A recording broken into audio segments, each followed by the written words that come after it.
So here's the thing, I'm someone who's highly neurotic. I'm an anxious person, and I'm worried right now that I'm going to be spending the rest of my life in prison despite having never committed a crime.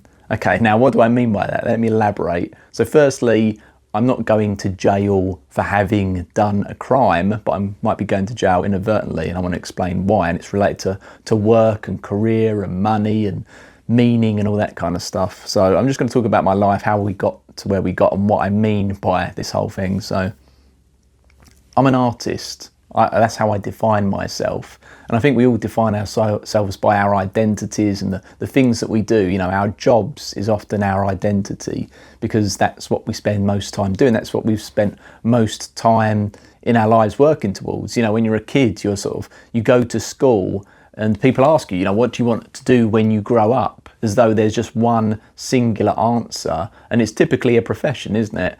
I remember being like 5 years old and the teacher going around the class saying, what do you want to do when you grow up? And people would say, oh, I want to be a footballer, a basketballer, a ballerina, a fireman, a police officer, whatever. People just basically reeled off some jobs as though that was the thing that they would eventually become. And you go through school and the idea is, you generalize a little bit, you try and become an adult and learn stuff, reading and writing and all that stuff if you can manage it, with the prospect to eventually move into some job, some vocation, something that you're going to be spending the majority of your life doing.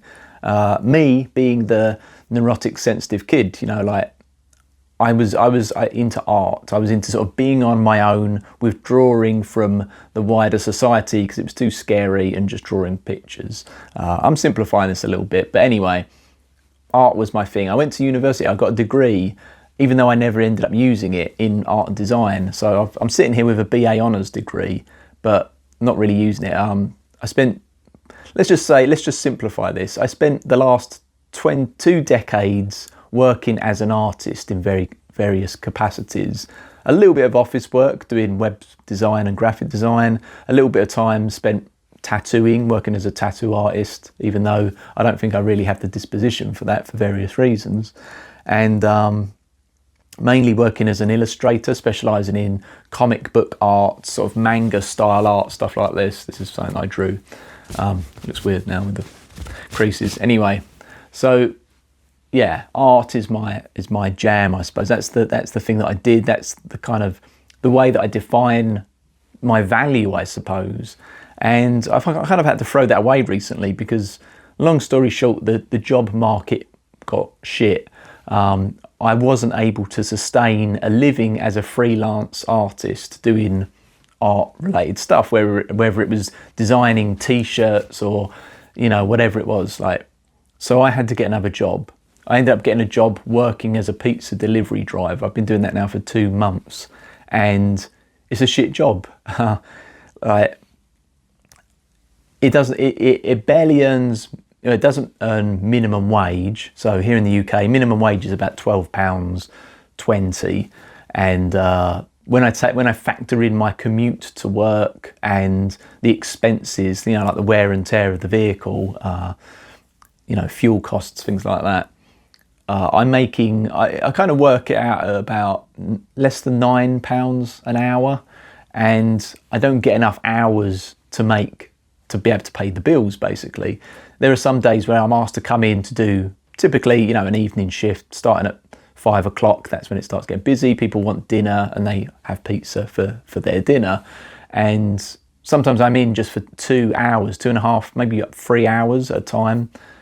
And then I have to go home. And it's like a 30-minute commute to work. Then I do potentially just 2 hours, and then I have to do a 30-minute commute back. That's a 3-hour chunk of my day. And maybe after all is said and done, I'm out of that 3 hours, I'm earning an hourly rate of like £8.50 or something. And it's like, okay, but that's all I've earned today so far as that side of work goes. Now, because I'm an artist and I do freelance art stuff, I also occasionally sell my artwork. I sell prints of my artwork, occasionally T-shirts, things like that. Now that it's sort of November time, Christmas time, I'm getting maybe a sale every other day compared to non-Christmas time where it might be like 7 or 8 sales in a entire month. And that itself, like when I say a sale, I'm talking about £10 per order value on average. You know, it's low cost sales. Anyway, despite the pizza job, despite the art job, and even combining those two things, I'm not really making enough money to live on. But it's difficult because, you know, I am this highly neurotic person. I get seemingly way more stressed, way more depressed, way more anxious than the next person doing whatever thing it is. So when someone says, you know, you just got to get a job, or you just need to do this, or you just need to earn money, or you just need to whatever it is, it's always a bigger deal.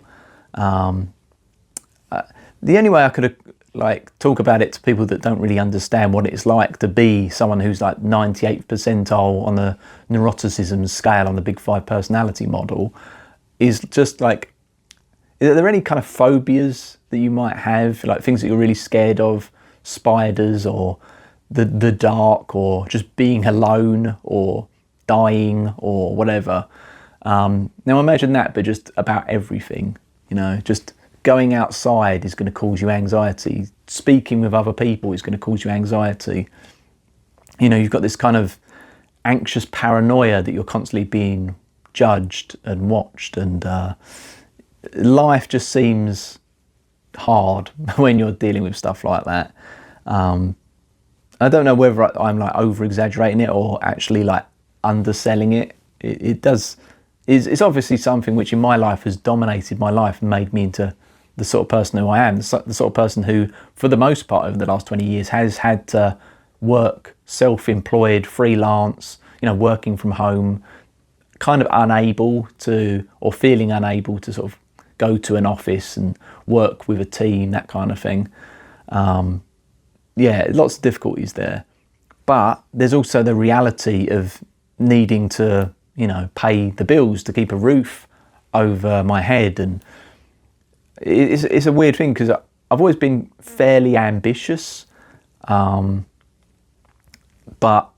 despite the ambition, I don't have the personality to go along with it. I think that's probably true of most people. You know, we want to do things, you know, we want to one day write a book, or, you know, write a symphony, or maybe not a symphony, but, you know, just create something. We want to build our own ideal house one day, or, you know, we've got these dreams to, I don't know, start a relationship and have a perfect partner and get married and have kids and all this kind of stuff.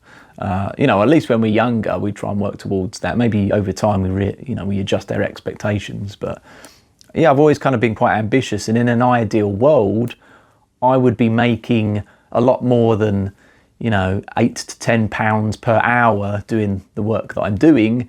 You know, I would be earning hundreds of thousands of pounds every year, having a big mansion. You know, maybe this is unrealistic, but why not? Someone's got to do it. And I kind of feel ambitious enough that I would want to get those things.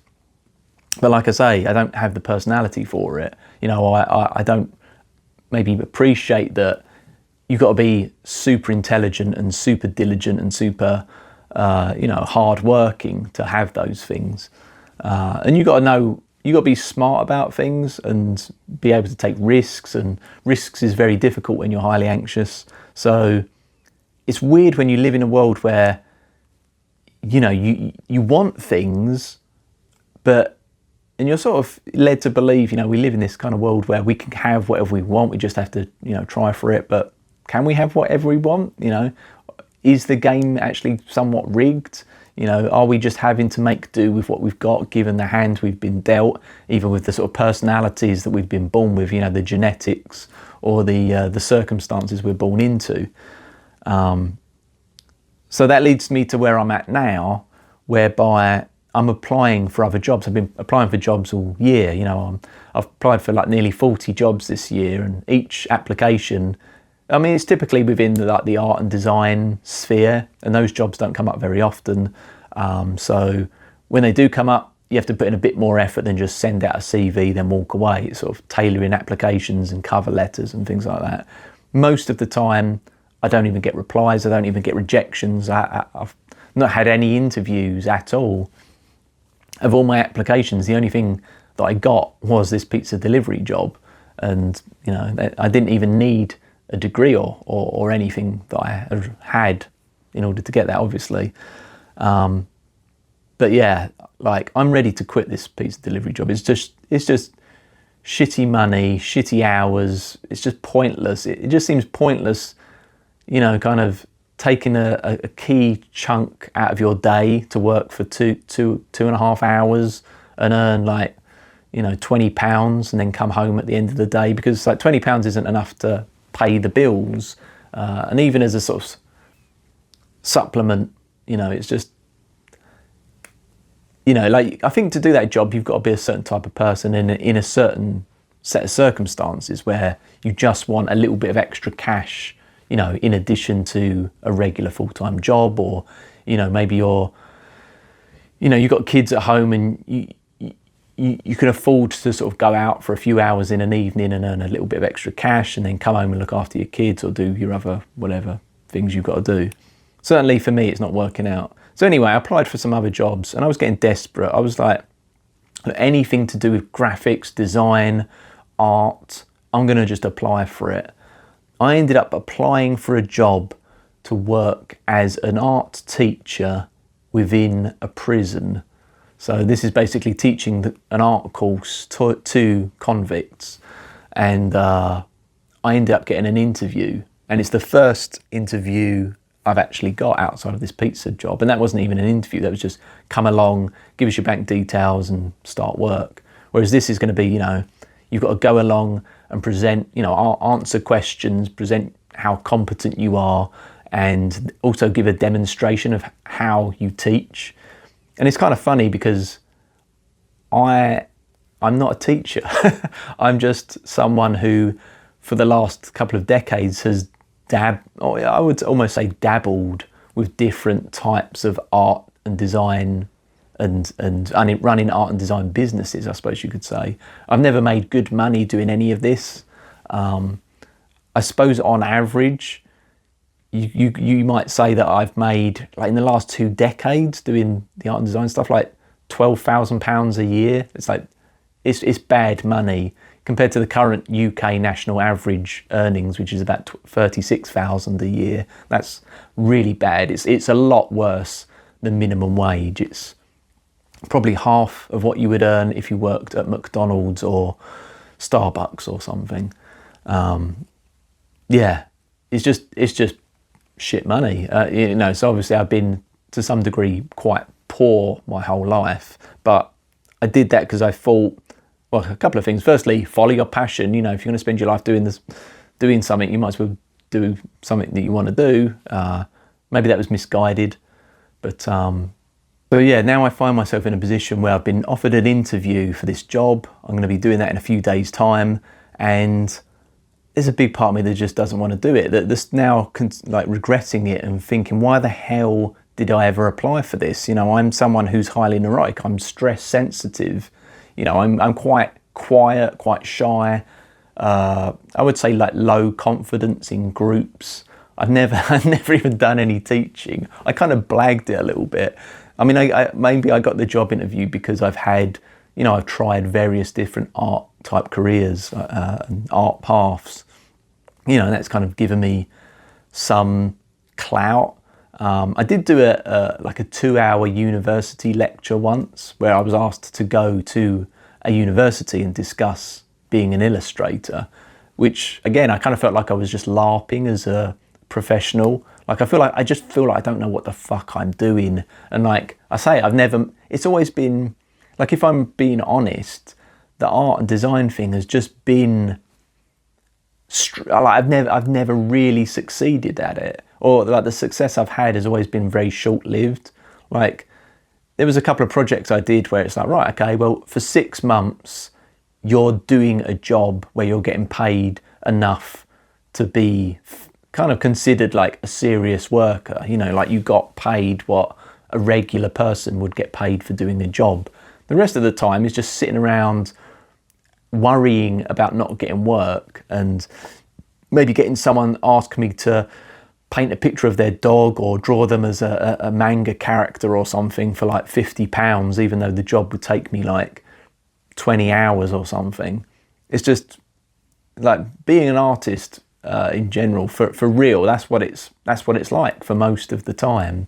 You know, I've never made a good living at it, and in order to make a really good living at it, you've got to be in that top 1 or 2% of practicing artists. It's just so competitive. Most people can only ever do it as a hobby, and it's almost a miracle that I've done what I have. You know, I've published books about teaching how to draw, even though I don't feel like I'm not that I'm not very good at art. I'm obviously not in that top 1-2%, and I think they're the sort of people that should be teaching books on how to draw. So yeah, I've got my how to draw books, and I've sold art prints. I've sold thousands of art prints. You know, the fact that over the last few decades I could even make £10,000 to £12,000 doing that. You know, that's, you know, I obviously made some money, whereas a lot of people, you know, they sit around feeling lucky to have even sold one canvas all year. So I'm in a weird position where, yeah, that's what I've done. And now, you know, I'm potentially going to be sitting in a room with, you know, a dozen prisoners who, I don't know what crimes they've committed. Like, I'm not from that background. I don't have a criminal record. I don't hang around with anyone who does. And I'm going to be teaching people who have done like certain crimes, like how to draw, how to paint. Like, I'm not even a teacher.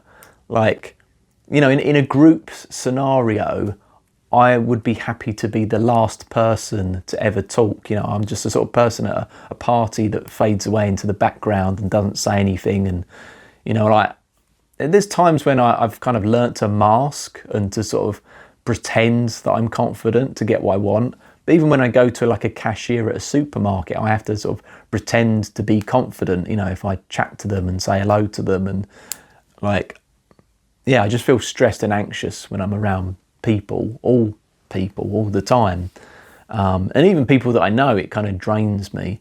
And so I'm thinking, why did I even apply for this job? Because now that I've actually got an interview, I'm starting to think it through and thinking, I just don't think I'd be suitable for this.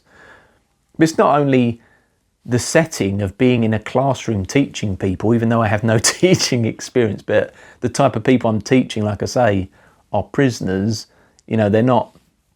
And what do I do if like a couple of them decide to start fighting in my classroom? Am I supposed to come between them and sort of break it up? You know, do I need to know how to defend myself in this scenario? It just, like, I don't know. You know, I kind of know what it's like to be in a classroom because I did university, but I don't know what it's like to be in a classroom of prisoners. And I suppose most people don't, but yeah, like how could I assert my authority with people like that who are very disagreeable and very like cocky and overconfident, obviously, because, you know, they're now in prison. You know, they're obviously they're going to be low neuroticism people. They're going to be the opposite to me on this anxious worrying trait. And it's almost funny. Like, I can just imagine me just being someone who's like, oh, hello, excuse me, I'm going to be the teacher for today. And they're going to be like, who the fuck are you? Get the fuck out of here. And I'll be like, oh, don't hurt me. Like, it's just going to be comical. I mean, that's if I ever got the job. But yeah, the fact that I got an interview, I kind of feel like I should probably go to and do the interview just because I need some kind of interview practice, because I haven't had a job interview for, I don't know, 17 years. And, you know, I'm not going to be good at interviews at the best of times. But, because interviews, I mean, it's all like, well, how well can you bullshit someone for like an hour? That's what an interview is. It's like you're going to base everything on this like 1 hour interaction. You know, and I suppose you need something. You need to assess people in some way to see if they're going to be suitable. I don't think they would think I was suitable. I don't think I'm suitable. The only thing is, like I say, I can mask, I can blag, I can pretend in short bursts to be confident because I've been doing it my whole life. You know, if you're someone who is naturally, consistently highly neurotic, you know, you're constantly stressed and you're someone who's very sensitive to stress, you learn ways to cope. And I think I could sort of, to some degree, blag it and pretend like I'm not nervous, or pretend like I am competent and could do the job and would like to do the job. But I was just thinking, like, if I didn't have to do it, I probably wouldn't. So I don't even know. I don't know what I'm doing. But the thing is, in this art and design space, you know, I talk about money. I talk about how, on average, you know, I'm earning like £12,000 a year or whatever. This particular job is paying $38,000 per year. And there aren't many of those types of careers, those types of jobs where you could potentially earn that sort of money. So it's an opportunity to actually have a consistent income that isn't too bad. You know, it's slightly over the average UK national, and it's like, could be the first time in my life that I've ever had access, the opportunity to even do that. So yeah, so that's where I'm at the minute. What do you think I should do? I don't know whether I should, you know, even if I got accepted for this job, am I just making a mistake? Let me know what you think, and I'll see you in another one.